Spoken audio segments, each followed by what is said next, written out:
Français comme les autres, Jean Castex qui va se faire tester. Et bien justement, c'est la question d'LCI Midi. Tous les jours à la même heure, nous allons prendre le temps de nous interroger ensemble. Et aujourd'hui, nous nous intéressons à ces tests, à cette fiabilité des tests. Bonjour, professeur Toussaint, professeur de physiologie, directeur de l'Institut de recherche biomédicale et d'épidémiologie du sport. Le sport, on y est d'une certaine manière.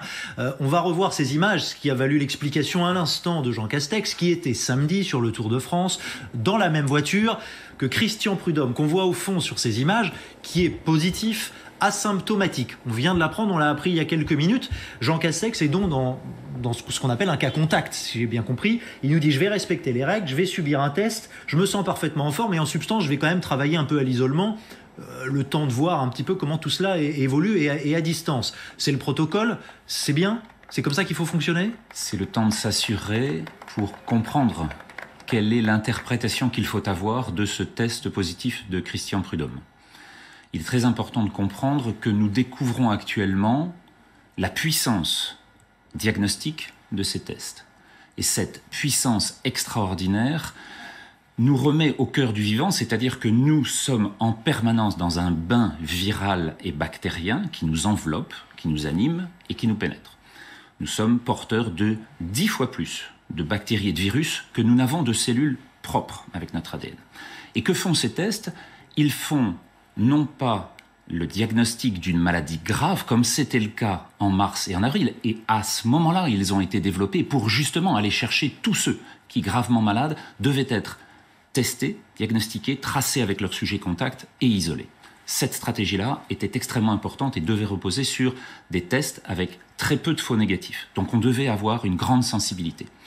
Qu'a-t-on maintenant ? Une épidémie qui est beaucoup moins létale, 100 fois moins de décès qu'au printemps, et nous avons des tests qui sont surpuissants. Nous arrivons donc à 90% de formes de tests qui vont trouver positifs des gens qui ne sont pas transmetteurs, qui ne sont pas contagieux et qui sont juste porteurs soit d'un virus qu'ils ont rencontré, c'est le cas de Steve Mandanda en équipe de France, soit d'un virus contre lequel ils ont réagi eux-mêmes en défendant leur organisme, soit simplement de traces virales et pour 10% d'entre eux, de virus encore actifs sur lesquels, là, il faut trouver les bons tests pour trouver cette population-là. On va revenir sur la question de la contagiosité, parce que si je vous entends, c'est finalement l'enjeu principal à travers ces tests. Mais d'abord, est-ce que vous estimez qu'il est normal que Jean Castex, par exemple, s'isole pendant un certain temps ? Est-ce qu'il était raisonnable, on voyait les images à l'instant, qu'il soit au milieu d'autres élus, en l'occurrence du MoDem ? Bien, s'il vient d'apprendre ce diagnostic, évidemment, il va appliquer les règles qui sont les règles communes. Elles doivent s'appliquer. Nous avons des protocoles qui doivent être mis en place et respectés. Et derrière, il faut comprendre et débrouiller rapidement cette situation pour savoir si Christian Prudhomme est-il un sujet malade ou seulement un sujet asymptomatique porteur d'un virus non dangereux. Ça change tout, une fois de plus, parce qu'à ce moment-là, le cas contact Premier ministre français n'est plus du tout dans la même situation de risque. Regardez cette image, professeur Toussaint avec nous, vous la voyez, Jean Castex, il est au milieu, c'est en direct. Ça, alors qu'il a été cas contact dans la voiture de quelqu'un positif, même si sans symptômes, vous dites qu'il n'y a pas de risque sur cette image. Il respecte les gestes barrières, c'est-à-dire que ce que l'on voit sur ces images, c'est bien l'application de ce que l'on doit faire. Est-ce que cela suffit ? Toute la question est de savoir une fois de plus quelle est l'importance du risque. Je vais préciser les choses sur les tests. Si vous avez, comme au printemps, 100 millions de virus détectés dans un microlitre, ça veut dire un petit cube d'1 millimètre de côté, c'est tout petit. Si vous avez 100 millions de virus, vous êtes dans les formes graves qui sont celles que nous avons connues au printemps. Actuellement, nous avons des tests qui permettent de détecter un virus dans la même quantité. Un virus, c'est-à-dire 100 millions de fois moins. Et aucun des tests rendus par les personnes qui les testent avec les bonnes méthodes, ne disent quel est le seuil avec lequel l'amplification a été faite et qui change tout. Parce qu'au-delà de 24 cycles d'amplification, on sait que les personnes sont très peu contagieuses. Au-delà de 32, on va arriver dans des zones qui sont infinitésimales et au-delà de 35, on ne peut même plus avoir en culture un virus détecté. Ce qui veut dire une fois de plus que l'importance maintenant de la charge virale doit être communiquée pour qu'on puisse comprendre sur le plan épidémiologique à quoi l'on a affaire. Mais entre Quand on est testé positif, il faudrait qu'on sache quelle est notre charge virale. Absolument. Et est-ce qu'on est du coup contagieux? C'est bien ça que je comprends. Qui va donner le risque de contagiosité et le risque de transmettre à ses grands-parents, ce qui serait fort dommageable actuellement, alors que l'on voit régresser progressivement la létalité. Or, ces mesures-là ne sont pas données. Il faut qu'elles le soient. On peut les donner?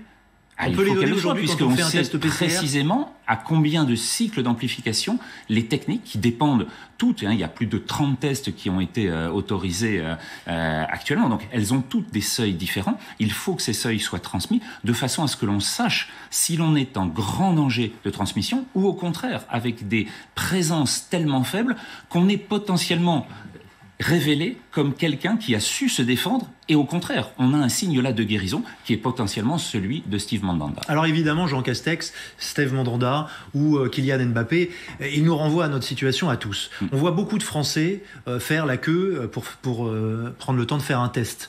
On nous dit, ces tests, ils sont fiables sur le plan technique, mais tout dépend du temps et du moment où on le fait. On voit dans ces files d'attente des Français qui se présentent en ayant plus ou moins respecté, parce qu'on ne sait pas à quel moment on a été exposé, plus ou moins respecté un temps d'incubation.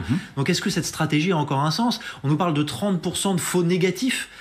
Ça paraît considérable. Sur 1 million de tests, ça veut dire qu'il y en aurait 300 000 potentiellement qui n'auraient pas la valeur qu'on attendrait d'eux? Absolument. Donc il y a à la fois la difficulté sur la sensibilité de cette erreur. On a surtout le fait de diagnostiquer maintenant non plus sur les personnes cibles, et c'est la grande difficulté sur lesquelles il faut recentrer pour les personnes les plus à risque actuellement. Et quand on a ces queues que l'on voit sur les laboratoires de biologie, évidemment, on a beaucoup moins de place pour les gens malades avec une très haute probabilité pré-test qui permettent à ce moment-là de faire le...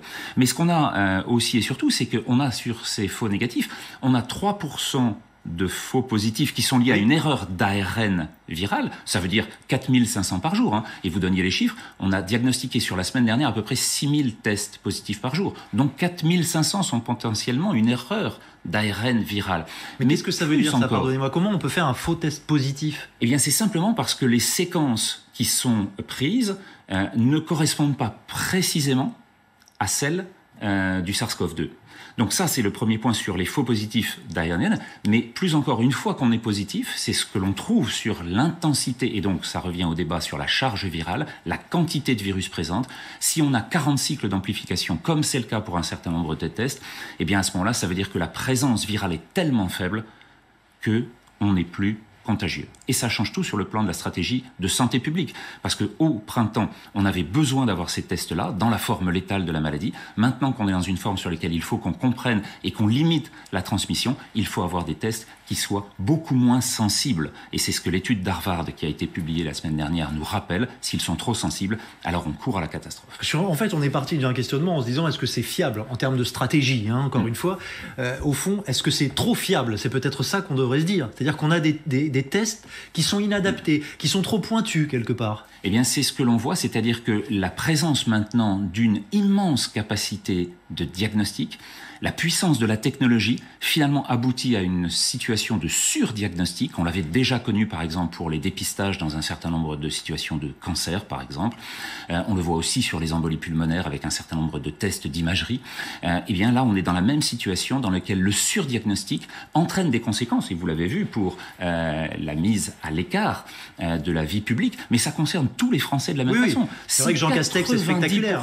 Si 90% des Français testés positifs actuellement ne nécessitent pas d'isolement, comme le dit l'étude d'Harvard, alors à ce moment-là, ça remet en question tout ce que l'on a décidé actuellement sur cette stratégie-là. À la lumière de ça, vous nous dites qu'aujourd'hui, on pourrait être positif et ne pas s'isoler. Eh bien, c'est ce que les Suisses ont proposé en mettant un masque seulement pour limiter cette contamination. C'est ce qu'a fait le Premier ministre d'ailleurs au cours de cette étape du Tour de France.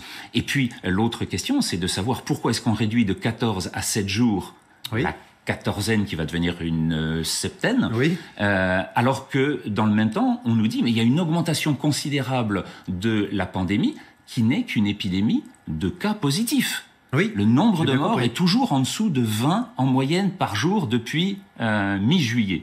Donc ça va faire bientôt 8 semaines qu'on a une phase, qui ne réaugmente pas en termes de létalité et qui ne voit augmenter que ces cas positifs. Et ça, vous l'expliquez comment? On nous a dit qu'on prenait mieux en charge aussi les cas les plus difficiles à l'hôpital, oui, qui évitaient l'aggravation, et puis qu'on testait aussi et qu'on prenait en charge suffisamment tôt. C'est aussi pour ça qu'on a une diminution de la mortalité dans les prises en charge hospitalières et les prises en charge de réanimation. Donc ça, c'est une très bonne chose sur les corticoïdes, sur les anticoagulants, sur l'oxygénothérapie et sans intubation. On voit que ces progrès-là ont été considérables et permettent de réduire de 20 à 30% cette mortalité. Mais en amont de tout cela, on voit bien que l'effet n'est pas celui d'une réaugmentation de la mortalité, mais seulement celui d'une explosion de cas positifs. Eh bien, si on comprend que les tests sont trop sensibles, on a une partie, non pas toute l'explication, mais on a une très grande partie de l'explication. Allons au bout du raisonnement, professeur Toussaint. Si je vous écoute, je me dis que finalement, les tentes qu'on a vues installées à Paris ou ailleurs, où chacun peut se présenter pour se faire dépister, on devrait les fermer ? Eh bien, c'est en tout cas une immense difficulté de ciblage des populations à risque. Et une fois de plus, il faut revenir à la maîtrise et à l'évaluation du risque réel. Et c'est autour de ces données réelles qu'il faut définir la stratégie. Oui, mais ça, vous conviendrez, vous n'êtes pas politique et moi non plus. Vous n'avez pas à prendre des décisions qui engagent la vie de chacun. Mais c'est très difficile parce que ça peut paraître très théorique. En pratique, c'est plus difficile à décliner concrètement sur le terrain, non ? Oui, bien entendu que c'est sur des choix qui doivent être faits, mais qui doivent être réévalués. Ce que l'on dit depuis le début, c'est que cette évaluation, cette réévaluation doit être quotidienne. Et il faut voir à partir du moment où des orientations sont totalement divergentes par rapport à ce que l'on imaginait au départ, à pouvoir rétablir cette réalité au milieu de la décision. Merci beaucoup, professeur Toussaint, pour cet échange, alors qu'on apprenait donc que Jean Castex avait été exposé à un cas positif, et que cette question des tests, elle nécessite, comme vous l'avez dit, d'être réévaluée en permanence. Je n'ai pas aujourd'hui de solution, on disait tout à l'heure, sur la question des tests. Emmanuel Macron, preuve s'il en est, et on verra ce que décide finalement le Conseil de défense consacré à cette question sanitaire vendredi. Il faut sans doute et en permanence s'adapter. Merci beaucoup, professeur, de nous avoir éclairé.